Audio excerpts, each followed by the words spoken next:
प्रश्नपत्र लीक प्रसंग रे पूर्वतन मुख्यमंत्री नवीन पट्टनायक विवृत्ति शैतानकर वेदपाठ सह समान।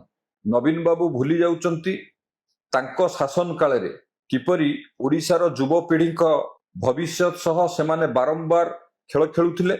ये सबुर एक लंबा चिठा मध्य अछि। 2015 मसीह रे पुलिस कनेस्टेबल नियुक्ति रे अनियमितता, 2016, 2019 और 2022 मसीह रे क्रमागत भावे ओटीटी प्रश्नपत्र लीक, 2018 मसीह रे मैट्रिक प्रश्नपत्र लीक, 2019 मसीह रे मैट्रिक ओडिया पेपर परीक्षा पूर्व एक कथा बाहर प्रकट हेबा, एएसओ नियुक्ति परीक्षा रे अनियमितता हेबा, 2023 मसीह रे ओएसएससी जूनियर इंजीनियर परीक्षा प्रश्नपत्र लीक एवं ओएसएससी अकाउंटेंट परीक्षा पेपर लीक भली अनेक कला अध्याय तांको सह जोड़ी हेकी रहिछि।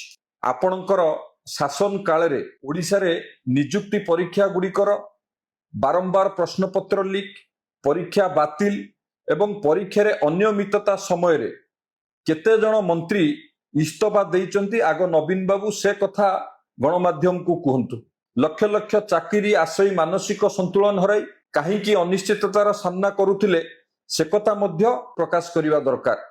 ओडिशार युववर्ग स्वच्छ शासन पाइबा परिवर्ते कहीं प्रतारणार शिकार होइथिले एहार मध्य जवाब सर्वप्रथमे रखिबा दरकार। एवं नवीन बाबू ओडिया लोकंकु दुर्बल मने करंतुनी।